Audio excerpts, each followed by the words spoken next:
But the combination was not total because not everyone folded.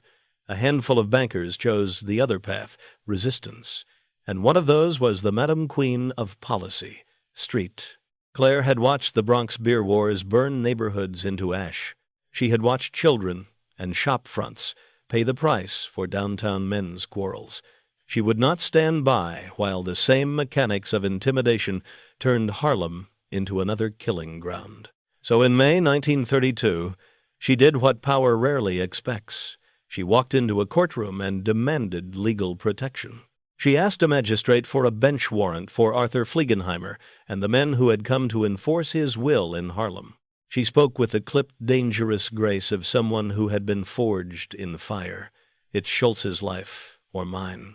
She told the bench, Dutch knows I'm the only one in Harlem who can fend him off, and I will, but one of us is going to die. The court dismissed her. The magistrate, wary and complicit in a city where precincts and pockets were bought and where Tammany knots ran deep, waved her away. The legal system had failed her. The city had shown its hand. That dismissal changed everything. The combination existed because behind it stood men who controlled precincts, judges, and votes, and it was enforced by men who did not blink when the order came down. In the weeks that followed, the majority of Harlem's bankers sold their shares and lived, but a small, angrier circle dug in its heels. For St. Clare, the choice was now clear. Take a cut and survive, or resist and risk everything. She chose the latter. And that was probably because her main enforcer, the man who would become known as the godfather of Harlem and the only hoodlum who could actually keep Dutch Schultz away from the numbers, was about to be released from jail in April 1932. Bumpy was now 25 years old, and after a stint at Sing Sing already something of a legend. As Harlem teetered on the edge of all-out war, both sides were desperate for him to join their ranks. Madam St. Clare wanted him to defend her banks. Bub Hewlett, now working under Dutch, wanted him to join their crew. Even Dutch himself sent out feelers, hoping to bring him in as a trusted lieutenant. Bumpy refused him. He had seen what Bub's men were doing to their own people and had no interest in becoming another strong arm for an outsider. Dutch, for all his talk of loyalty and business, was still a man from the Bronx, a man who saw Harlem as something to be conquered. He wasn't the crude, racist caricature later shown in film. In truth, Schultz's mob was one of the most ethnically mixed in New York. But in Bumpy's mind, he had no rights in Harlem. Someone who did was his old boss, Madam St. Clare. Bumpy came back and pledged himself to St. Clare. But when he did, it was as though a spark had touched dry timber. The Queen gave him a simple order: run Dutch Schultz out of Harlem. And quietly, behind closed doors, the policy bankers who'd been forced to sign over shares of their businesses began contributing to Bumpy's war fund. Their money, collected by trusted runners and passed through candy stores and pull holes, financed the weapons, the cars, and the men who would soon turn Harlem streets into battlefields. The first major clash came that summer, when Bumpy and Bub finally confronted each other. No one remembers quite how it started. An argument, maybe a territory dispute or a double-cross, but it ended in a hail of gunfire that left both men hospitalized. From that moment on, the city understood that a new kind of war had begun. Over the following months, more than 40 men were killed in the fighting. Most of the dead were Schultz's, easily recognizable as outsiders, pale-faced gunmen in tailored suits who couldn't walk a Harlem block without drawing eyes. They were ambushed in hallways, dragged from taxis, and shot through car windows. Sometimes they were even found floating in the Harlem River. Policy bankers disappeared without a trace, their offices abandoned, telephones ringing unanswered. Harlem had turned inward on itself. The nights were filled with sirens and the sharp echo of gunfire bouncing off brownstones. For a time, the violence seemed endless, but in late 1933, it was abruptly stopped. Bub Hewlett, Schultz's most trusted Harlem lieutenant, was arrested on grand larceny and convicted. The charge was minor compared to the crimes that he had committed, but the sentence, 5 years in prison, was enough to Schultz's operations uptown. Without Bob's local influence, the Dutchman's soldiers were blind in unfamiliar streets, and within weeks, most of them had fled back to the Bronx. Street Clair and Bumpy had done what no one thought possible.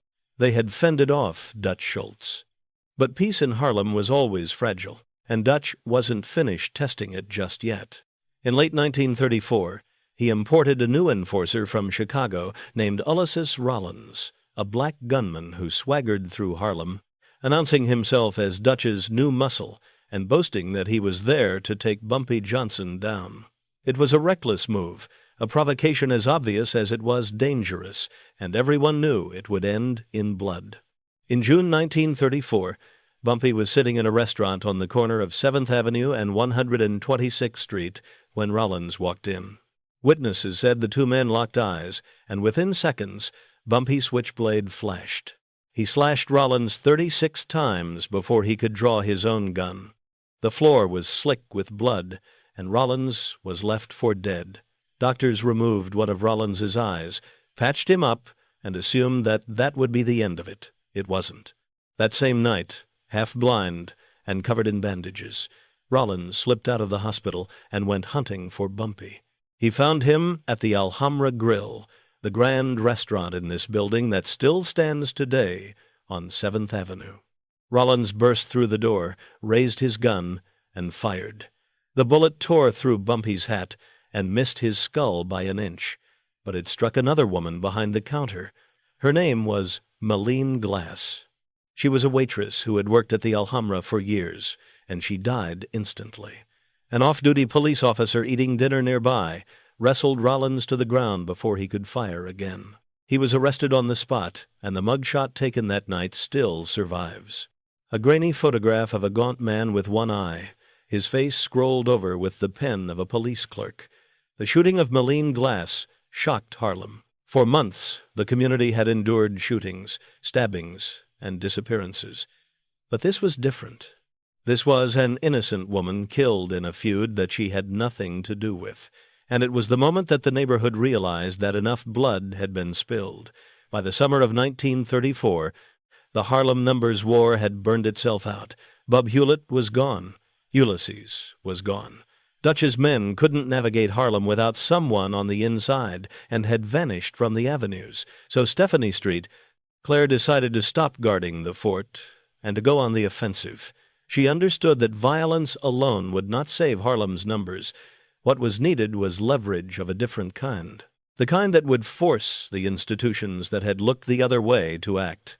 So she spent the early summer of 1932 calling in favors, tracing paper trails, and assembling the one thing Dutch could not buy outright, keeping the reliable information about where his operation really lived under wraps.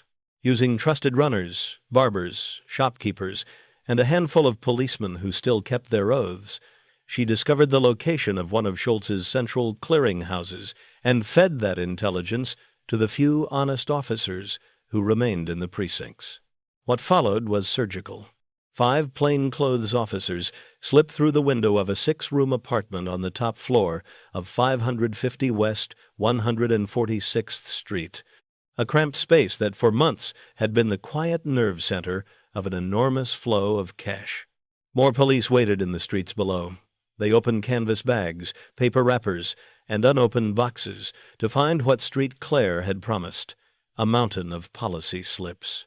Hundreds of thousands of little bets that, when added up, accounted for millions in wages. 6 tin boxes held the petty cash, $2,164 in small bits, and 14 of Schultz's workers were taken into custody that night. The haul and the arrest were sufficiently serious that the clearinghouse had to be moved outside city limits. For a time, the Dutchman was literally forced out of Harlem. Dutch's operation was disrupted, and his men were alarmed. Street Claire did not stop at that raid, while Bumpy Johnson and her lieutenants kept pressure on the streets. She took the fight into the storefronts that had become Dutch's archeries, attacking the businesses that had facilitated his betting network and publicly naming the men who carried his money, quietly tipping off a few honest detectives to where else to look. In the short term, it worked. Arrests mounted, ledgers were seized, and the cost of doing business under Schultz rose. For once, the machinery of law enforcement had been turned, if only partly, against the intruder.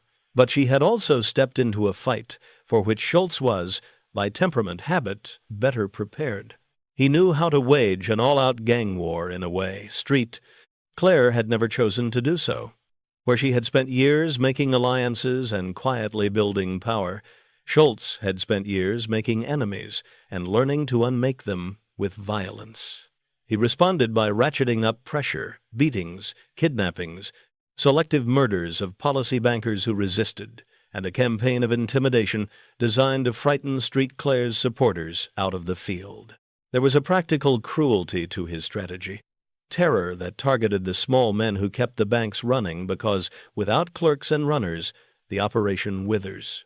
Schultz also put $50,000 on Street, Claw's head the same price as was on Mad Dog Cool's.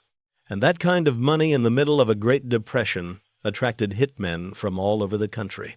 One day, Bumpy Johnson had to hide Street, Clare, in a bin under coal, when he heard that 6 out-of-town hitmen from Chicago had come to Harlem to kill the Queen of Policy. After that event, Street Clare, who had always insisted that her work was as much social as it was profiteering, made painful calculations. Life in the streets had a value she would not see squandered for the sake of pride alone. Under the Dutchman's pressure, she withdrew from some fronts, focused on defending her key people, and pushed a different battle through the press. The Amsterdam News, longer voice in Harlem, became a microphone for her grievances, and she used it to frame the war not as mere criminal rivalry, but as a defense of a black institution in a black neighborhood. So at this point, neither side had won the war. There was just a very uneasy ceasefire. At a sit-down street, Clare allowed Dutch back into Harlem, where he reclaimed what he had before the war, and Dutch took the bounty off her head. The two dividing up the numbers profits for Street Clare. She had peace because Bumpy warned her that this guy would not stop until she was dead. Plus, Dutch had more money, and thus all the police in his pockets. But the reason for Dutch Schultz uncharacteristically agreeing to stop the violence is because he found a way to fix the numbers game like never before. In late autumn 1934, as Dutch was steadying the numbers ship, and Harlem maintained a sense of peace, a short but spectacled man named Otto Abadaba Berman approached Schultz. Berman had grown up in New York, the son of Jewish immigrants, and had earned a quiet reputation as one of the most brilliant mathematical minds in the city. He could glance at a string of figures and solve complex equations in seconds. No paper, no pencil, just raw calculation. It earned him the nickname Abadaba, a nonsense word for something almost supernatural. Abadaba was also credited with coining the phrase, "It's nothing personal, it's just business." He had once been a respectable accountant, but by 1933, everybody in the city, including him, knew who Dutch Schultz was and what he controlled. The policy racket had become the largest untaxed business in New York. So Berman approached the Dutchman with a proposition worth listening to. For $10,000 a week, he claimed he could guarantee that Schultz's policy banks would almost never lose money again. At first, Schultz laughed him off. Then, Abadaba explained the math. Every afternoon, he would station himself at the racetrack with a telephone line ready. Just before the 7th race, he would call Bo Weinberg, Schultz's trusted lieutenant and the man who was responsible for counting the day's mountain of policy slips back in the Bronx. From that day's payouts, Berman would relay the first 2 digits, and then Weinberg would quickly sort through the slips and tell him which final digit would result in the fewest winning tickets. If too many people had bet on combinations ending in a certain number, that's what Abadaba needed to avoid. So moments before the final race began, he would place massive, carefully calculated bets on select horses, wages so large that they subtly shifted the final payout by nudging the total away from the numbers most Harlem had played that day. Abadaba could quietly fix the winning number in his favor, ensuring that the smallest possible payout and the largest profit for Dutch was the outcome. It sounds impossible, and to most it was, but Berman's mind worked like a machine. He could adjust his wages on the fly, balancing odds, payouts, and pull totals in real time. When he demonstrated the system to Schultz in person at Coney Island, the Dutchman watched the math play out like clockwork. By the end of the week, Berman had proved his point, and Schultz gave him the job. From that day forward, the policy racket became a fixed game. Not in the way people suspected, but in the smallest, most invisible way possible. By adjusting the arithmetic, each day's random number was not chosen by luck or fate, but by one man with a pencil behind his ear and a racing form in his hand, and it worked beyond belief. When asked about it later, Bo Weinberg admitted that pretty near every day was a winning day. Schultz's annual income from the numbers racket tripled. Within a year, his profits had soared from $5 million to roughly $14 million, the equivalent of nearly $300 million a year in today's money. For Dutch, the fix was a revelation. Even if he secured St, Clare and Bumpy's bank during the war, he wouldn't have ever made this much money. And by December 1934, Dutch Schultz was rich beyond comprehension, but cornered. The Harlem War had cooled. His numbers racket was producing millions, and Abadaba Berman had turned chaos into an efficient machine. Yet for all his wealth, the Dutchman couldn't buy peace of mind. His problem now wasn't a rival gangster. It was the law, and the law had a name, Thomas E. Dway. Dway was a young, ruthless prosecutor who had made his career by doing what no one else dared, taking on the racketeers who had built empires during Prohibition. Schultz's tax records, his front businesses, his bank accounts, everything was being examined under Dway's microscope. In 1935, Schultz was indicted for tax evasion. Dixie Davis managed to have the trial moved out of New York City to Syracuse, a quiet town in upstate New York, where Dutch believed he could control the outcome. Acting on Dixie's advice, he spent lavishly buying drinks for locals, throwing dinner parties, even helping small businesses with loans. By the time that the trial began, he practically owned the town. And sure enough, when the verdict came down, it was not guilty. But Dway didn't relent. He had the trial relocated again, this time to a new jurisdiction, where Dutch's influence couldn't reach. With this news, the Dutchman's empire was crumbling around him, and those closest to him could see it.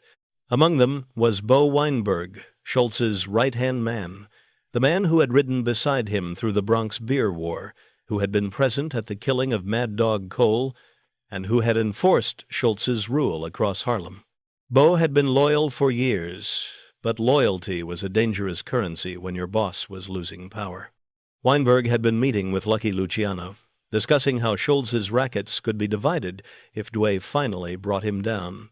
When word of this reached the Dutchman, there was no trial, no discussion, and no chance for explanation.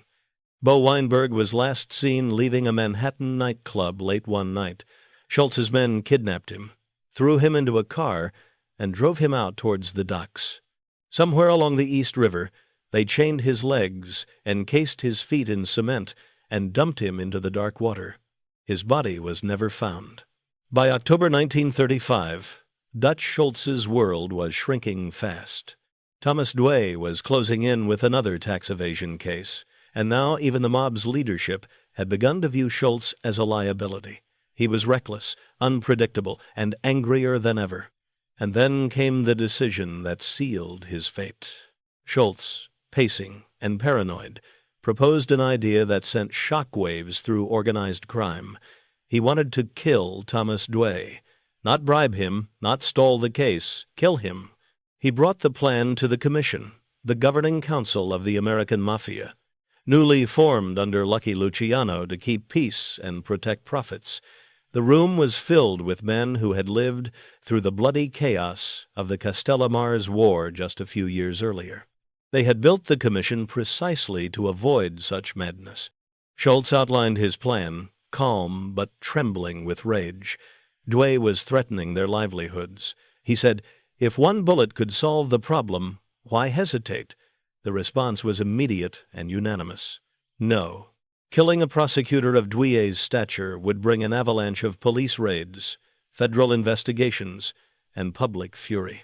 It would threaten every family, every racket, every dollar of mob money in the country. The commission told Schultz to stand down.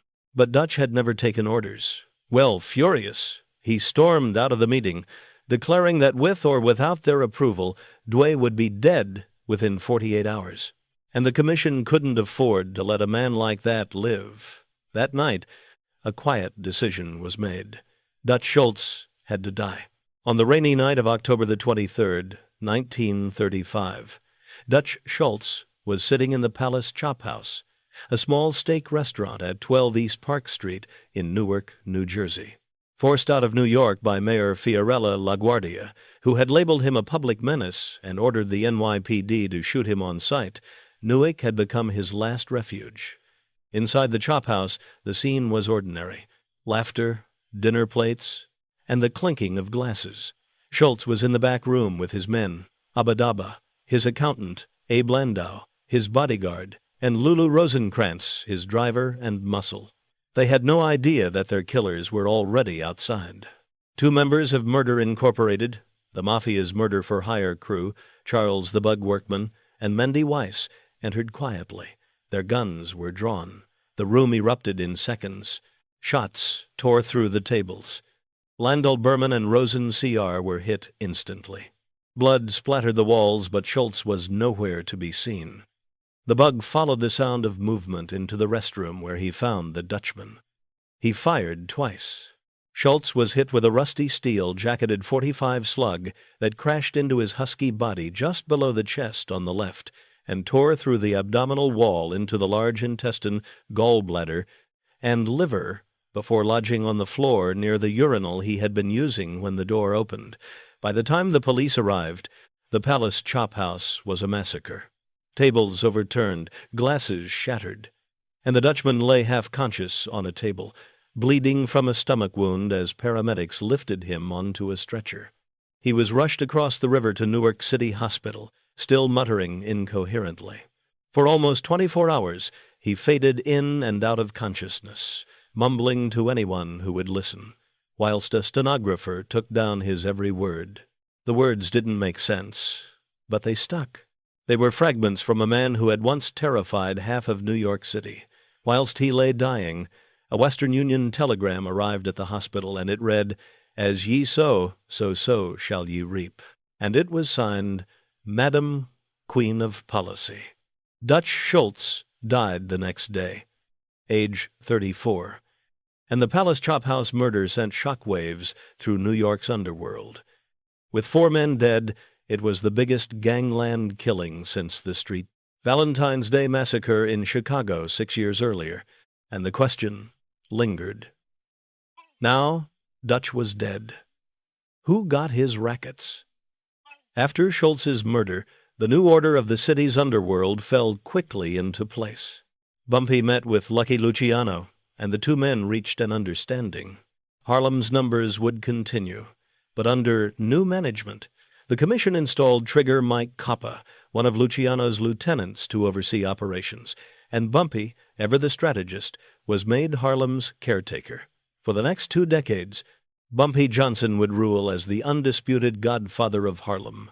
His influence stretched from the policy banks to the streets, his word carrying weight in every barber shop and nightclub uptown.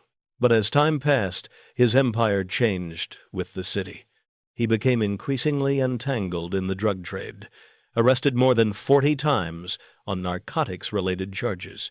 Eventually, he was sentenced to 15 years on a heroin conspiracy conviction, serving much of it in Alcatraz. He was paroled in 1963, returning home to a Harlem that barely resembled the one he'd left. On July the 7th, 1968, just before 2 a.m., Bumpy Johnson collapsed from a heart attack while dining at Wells Restaurant, located at 224 7th Avenue, today known as Lorraine's Place. He was 62 years old. Stephanie Street Clare, by then long retired, had passed her policy bank to Bumpy years earlier. She'd found a new purpose in politics and reform. In 1937, she married Sufi Abdul Hamid, the fiery labor and religious leader, often called the Black Hitler, for his passionate speeches.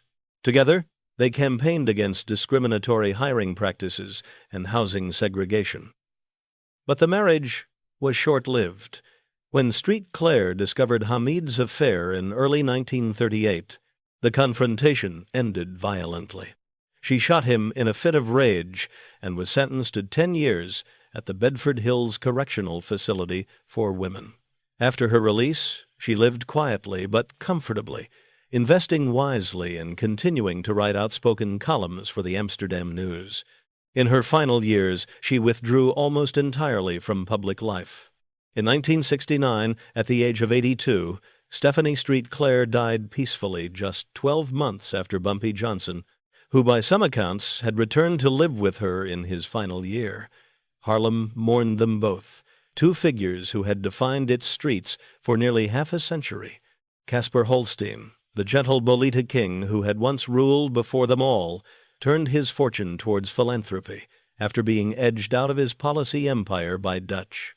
He became a towering civic figure in Harlem, a major donor to black colleges, financing dormitories and schools, sponsoring writers, poets, and musicians during the Harlem Renaissance. He purchased the mortgage on the New York Hall of Marcus Garvey's Universal Negro Improvement Association, keeping it alive as a community hub even after Garvey's movement collapsed.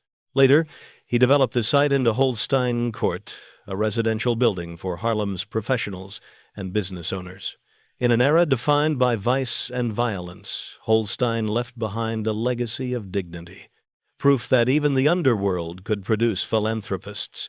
Alex Pompezes, the baseball-loving banker, operated his cigar store peacefully for the rest of his life and returned full-time to the sport he loved. In 1948, sensing that baseball's integration would change everything, he transformed his New York Cubans into a minor league affiliate of the New York Giants. He would later serve on the Baseball Hall of Fame's Committee on Negro League Baseball in the early 1970s. Pompez died in 1974, aged 83, and was buried in Woodlawn Cemetery in the Bronx. He was posthumously inducted into the Baseball Hall of Fame in 2006. An extraordinary afterlife for a man who began his career running numbers in a Harlem cigar shop. The rest of the bankers, Willie Brund, Henry Miro, Big Joe Eisen, they all retired quietly in the early 1940s, passing the torch to younger operators. They'd made their fortunes, bought their homes, and faded into respectability, living out their days as relics of a vanished age. Today, the Harlem Numbers racket is a memory. The policy banks are gone, replaced by state lotteries and digital games of chance. Harlem streets, once alive with runners and burrs, are now filled with cafes, condos, and music venues. Some of the old buildings that housed policy banks still remain. And though that racket is long gone, Harlem streets still hum with the same pulse. The same hustle that once turned dreams into numbers and numbers into power. Hoodlum told part of that story. The rest is still here in the bricks, in the music, and in the heartbeat of Harlem itself. But just before we wrap up, and there was no way I could ever leave this out of the documentary, I just want to tell you a quick story that Dutch's lawyer, Dixie Davis, told before he died, and one that still fascinates many people, myself included, today. So, a few weeks before Dutch's death, he was almost resigned to the fact that Dway wouldn't stop until he was behind bars. So, personally, having researched Dutch's life quite a lot in depth, as you can probably tell by all the books and everything, I don't actually think he was going to kill Dewey in 48 hours. I just think he was trying to get the commission, well, Lucky Luciano in particular, to show his hand and almost back him, and eventually agree to whack Dway to get him off Dutch's case. Basically, Lucky owed Dutch a few favors because, long story short, the Castella-Morza War, which I mentioned earlier in the documentary, was a war between two old mob bosses, and Lucky betrayed them both. I've got a full video on that, so watch it if you want to know the ins and outs. But that's why Lucky was now the head of the commission. It was something he created. And in order to gain trust of one of the mob bosses, Joe Mazzaria, Luciano had to combine both his empire and Joe's. At that point, Schultz threw in 30 speakeasies in the Bronx for Lucky to sweeten the deal with Joe. So their relationship, although they didn't really like each other, Dutch and Lucky, it was amicable, as Dutch was a huge force in his own right. He's one of the biggest mobsters in America, and they often did favors for each other. So, going back to it, I just needed to give you a bit of backstory there. But going back to it, I don't actually think he was going to kill Dway. He was just trying to convince Lucky and the others that this guy needed to go. And he was right, because after Dutch's death, Dway was the man who put Lucky behind bars for 30 to 50 years and eventually deported him to Sicily, where he lived out his days virtually powerless. Anyway, I'll get to it in a minute. Dixie tells a story that when Dutch resigned himself to the Duchess to his own fate, he ordered Lulu and Abe to empty his safety deposit boxes across Manhattan. And then Schultz obtained a 3-foot steel strongbox and stuffed it with all his cash, bonds, diamonds, jewels, everything, as much as it could hold. Dixie estimates it was around $7 million in total then, which a large proportion of that coming from his bloody booze profits. But you can bet that a huge amount also came from the numbers game.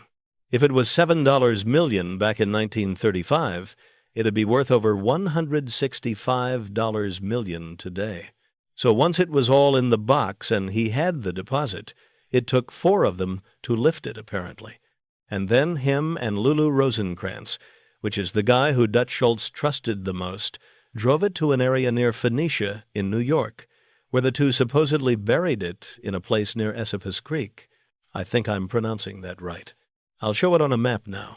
Anyway, Schultz's bootlegging operation had run through the Catskills, which made this area familiar to Schultz and his cronies. So they buried it and then marked it next to a tree that they carved in an X. And Schultz drew a map, swearing Lulu to never tell a soul. But Lulu couldn't keep his mouth shut. And rumors of the treasure circled for years, so treasure hunters still seek it today.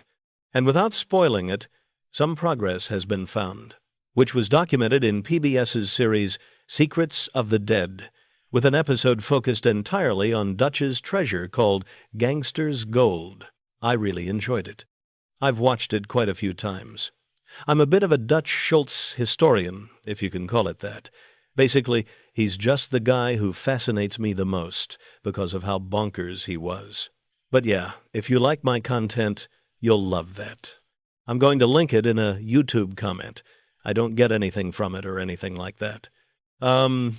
It's just a great episode, and that's something that I couldn't not mention in this documentary. But anyway, enough waffling. I just thought I'd recommend that to you. Anyway, thanks so much for watching the video. Please like and subscribe if you enjoyed it, and please feel free to join the Discord server. As always, I'll leave a comment. I can't leave another comment. The Discord server you can join by clicking this link here, which I'm going to put on the screen. So, just pretend there's a link there. It's great. It's where we'll talk about all things like, the episode, PBS's Gangster's Gold, plus so much more. So, join if you want to get involved in the conversation. If not, I'll let you go now.